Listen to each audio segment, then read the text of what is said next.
Hey everyone, I'm Jeff. And I'm Savannah. And today we're going to measure the different dimensions, length, width, height, also passenger space and cargo space compared to popular SUVs, 2024 Highlander And Grand Highlander. We have two limiteds to compare. This is the Highlander Limited 2024.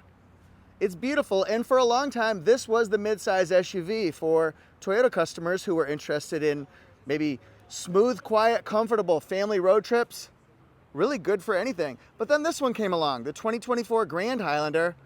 This one is smooth, quiet, and comfortable as well, but it's bigger.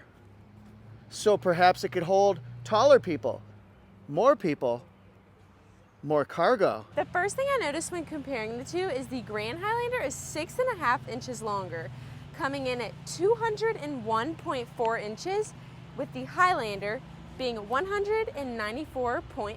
That's really interesting, and the wheelbase is about 4 inches longer on the Grand Highlander. That would be 112.2 and 116.1. Also, the width was something that stood out to me just a little bit. This is 78.3 inches. This is 76.0, so it's 2.3 inches wider on the Grand. With the Grand Highlander coming in at 70.1 inches tall, that makes it 2 inches taller than the Highlander, coming in at 68.1. In some cultures, some would say that is good luck. So I guess Grand Highlander it is. 6.5 inches longer. Where does most of that go? Is it seen on the inside with cargo space, with passenger space? Grand Highlander here, Highlander here. This has 16 cubic feet of space in Highlander, so 16.0. It's fine. But I think Grand Highlander is going to prove to be a little bit better. This is 20.6, so 4.6 cubic feet of space better. And Toyota likes to say you can put 7 pieces of your checked overhead luggage, 5, 6, 7, right in here. So this one's bigger, but how does that translate to us? Let's do a Savannah test in the Highlander. What do you got for us? Well, I think you could definitely still fit a bunch of stuff back here in this trunk space because it has a good amount of room, but I don't know if I would want someone shutting me back here. You mean like this? While the Highlander didn't quite pass the Savannah test, we've got round 2 here. Grand Highlander, what are you thinking? I definitely can feel that there is a good bit of more of cargo space here in the Grand Highlander. Yeah. Leg room, and you can definitely feel that little extra bit of headroom Cool. we have in here. Let's shut you in. She's being entombed in the Grand Highlander. Are you scared? Are you No. bunched up? How's it doing back there? Really good. There's a bunch of Should we open her extra up? room. All right, give us your impressions. Grand Highlander versus Highlander, cargo space. Grand Highlander for the win. Cargo space behind the second row is going to be a little bit different, and that's where things are going to really open up between the two cars. We've got Highlander here, 48.4 inches behind the second row, which is a good amount. You can see here, I do have to bunch over just a little bit here, so 48.4 behind here, but I can go diagonal. It's not bad. It's certainly a good amount of room. How does that compare? We really open up the Grand Highlander behind the second row. It's 57.9 inches compared to the 48.4. Let's see what we can do for... Oh yeah, see, I'm not bunched over right here. I'm not like that. That's pretty nice. Oh yeah, significantly better. I can actually stretch out just a little bit. Not that I would behind the second row, but I can. Let's start with the Grand Highlander. We're going to show cargo space behind the first row. So, reporter Savannah on duty, going live. So, the Grand Highlander, when you open it completely up here, it comes to 97.5 inches, which is just as much, almost, as the Toyota Sienna at 101 inches. You can, if we scoot back completely, you could lay, or I could lay, at 5'8", comfortably, with actually plenty of extra room. Highlander time, right, Savannah?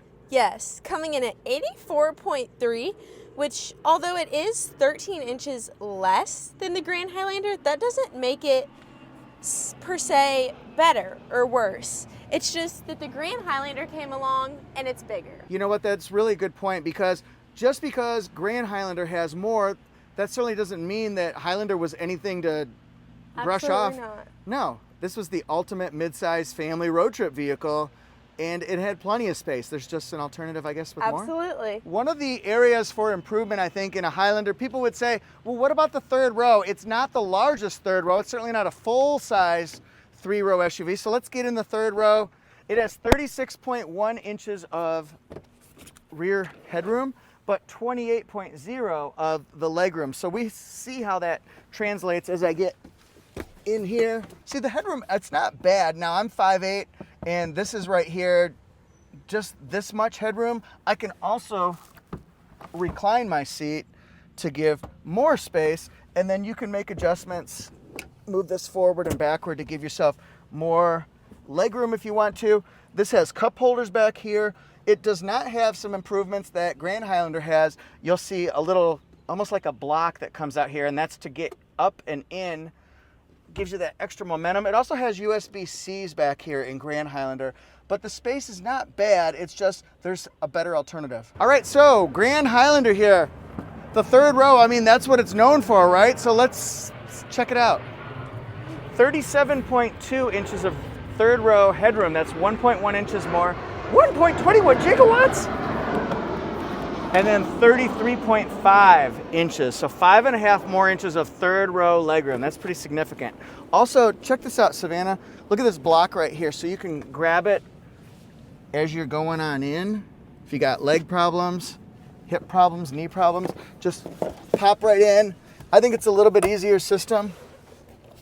So I can recline way back here. I like that. Look at that. They say that somebody 6'4" can be comfortable sitting back here. And you know what? I think I'd believe it. But I do have to recline this just a little bit more. And I want to show you how to make these adjustments. Number one, we've got USB-Cs right over here. So that's the first thing I might want to notice. Let me take that right here. See if I can show it from a better angle. So USB-Cs, and see that block to grab onto. Also, it's designed that you can put an iPad right here. Just kind of set it along. That's pretty cool. And you can put one of those big Stanley cups or flasks right there. They're pretty thick. So let's come back to Savannah and we'll show a little bit more. All right, this one has, look at this. I've got a lever so that I can adjust this forward and backward. It's just a longer way to travel, I guess. So let's go all the way back. See, that's all the way back and I have plenty of room. I feel very comfortable in this one. Again, no problem with Highlander, but I would choose this one if third row is important, especially if you've got tall passengers. Look how much adjustment I can do on this one. Look at that. Sometimes you get family members like little kids or something like that. Like, I want to sit in the third row because it's cool, right? Maybe you don't even have a second row passenger, but they just want to sit in the third row. Look at this. Look at all that room. It's significant. 5.5 more inches of space than Highlander has. Second row in Highlander, 39.4 inches. That's about the same you'll find as the Grand Highlander. It can be a little bit more without the moonroof. It goes just over 40, but this is about the same. And then 38.7 inches of rear seat legroom. And in the Highlander, let's see if we can see our travel. Let me open that up here because we want to get this going all the way forward and it goes this far back. I want to see if it feels different to me. Okay, can we recline our seat? Absolutely. We've got air going up here. That's nice. The bleep handles. I see that this Limited has seat pockets, rear air controls, also the 120 volt, 100 watt plug-in, and some USB-Cs. That's very nice. We've got to stay connected these days. And then look this right here.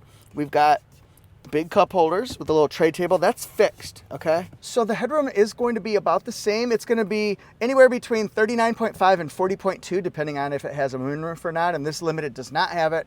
And then 39.4, so 0.7 inches more rear seat legroom second row. So let's test out our travel. I think it feels about the same. I'd have to check it, but it feels like I didn't go too much further. Can I recline? It's recline. All right, so we can recline there. Seat pockets, get back there. 1,500 watts. 1,500 watts per channel, baby cakes. We've got this right here, plug in, and then heated seats back here. The temperature controls and the USBs are lined in a different place, but overall I really like it. It's got bleep handles with hooks. And then in the Highlander, the air came out here for second row. Here they're along the sides. Also, notice this right here. We got this amount of space. And look at this. It can come out so you can use that as a walkway. So this is nice. And look, iPad holder. You can fit big, thick cups in here. So if you don't have a bench seat, maybe this is the way to set up. Looks like we've got a front row of a Highlander. Savannah, what do you have to report? Hi. So first we are going to start with legroom. Being 5'8", this has great legroom at 42 inches. Ooh. Headroom 39.6. So when looking around, there are quite a few things I actually like about the Highlander itself. We'll start here in the detailing. Straight down the middle, you'll see it almost has the wood-looking panels. Yeah, that's cool. We also will see we have our drive modes, Sport, Normal, and Eco. We have our parking brake, we have snow, off-road traction, and then our glove box also has pretty good room here inside. You were saying you actually wish that opened up? Yes, I do. Wish that it had the full open, I guess. I know, and Grand Highlander is going to be the same way as that one is, just a little bit different system. So looking around here, we've got a little storage shelf. I like that. We'll see how it evolves or changes when we get to Grand Highlander. The wireless phone charger, of course. Your phone seems to sit pretty good, and you got a big phone. Yes. We have heated and cooled seats. Nice. Rock on. Let's show that information display if we can. Yes. Very cool. 12.3 inch screen. Let's test out the horn real quick. Ready? Bump, bump. It's Grand Highlander time, front row edition. Oh, Savannah, you look comfortable. Yes, back again. So, Grand Highlander, legroom. We're at 41.7 inches now, with headroom in between 40 to 41 and a half inches. So, there are a few small differences here. So, although we still see the same pocket here, if we get on here, you also have an extra storage compartment here. That's cool. I also like the USB right over here so you can put your phone in and then kind of charge it. Also, I like the wood grain trim in this one too. I don't know if I like it better than Highlander. I think I do. I'm definitely a fan. She's a fan. Our wireless charging is in a bit of a different place here too, in the Grand Highlander. And then I love these super deep storage compartments and cup holders. Yeah. We have on this one Eco Sport, Normal, and Trail with almost the same glove compartment. It might be a little bigger, but I'm not completely sure on that. Right. This one has heated and cooled seats too. Boom. Chilly Willy. Boom, boom, boom. Oh, do you want to test out the horn? Let's open up that door so they can hear the horn a little bit better. Ready? Yes. Is that about the same? I don't know, but they both sounded good. Yes. Savannah, do you think people have budgets? Absolutely. Yeah, without a doubt. So, of course, it's going to be important to fit the right vehicle with the right features into the right price range.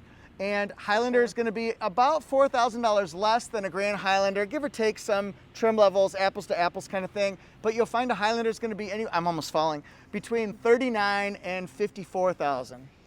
And Grand Highlander will be somewhere between $43,000 to $58,000.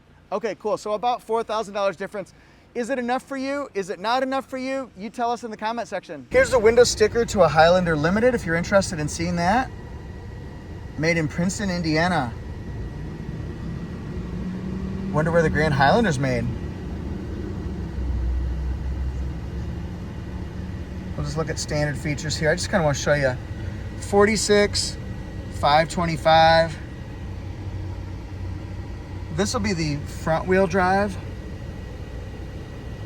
So with a couple extra options on it, it'll be at $49,173. This one's at Fred Anderson Toyota in Raleigh. You can go to fredandersontoyota.com to check their inventory. And I do have some information about Grand Highlander here. This is the limited coastal cream color, also made in Princeton, Indiana. So this is the limited, the all-wheel drive. Look at standard features here. Let's go up here to the pricing. We'll get to the MPG. $51,000 on this particular one. Heading on down with delivery. Puts it right there about 52 and some change. And here's the fuel mileage on this one because this is the hybrid. So it gets 36 city, 32 highway, 34 combined. Okay, so I knew we threw a lot of information at you there, but please let us know what stood out to you. Maybe legroom, headroom, cargo space. Please subscribe to my friend Jeff's YouTube channel, also on Facebook, Instagram, and TikTok. See you guys in the next one. If you're looking for more Grand Highlander or Highlander content, go to the Grand Highlander playlist. Maybe click the Highlander playlist. Maybe you're interested in the 25 Camry. I see you over there. Maybe you're looking for information on the 25 4Runner. We've got it. 24 Land Cruiser, 24 Tacoma. It's all there. So go to the model that you like, look, click the playlist, and there you go. See ya.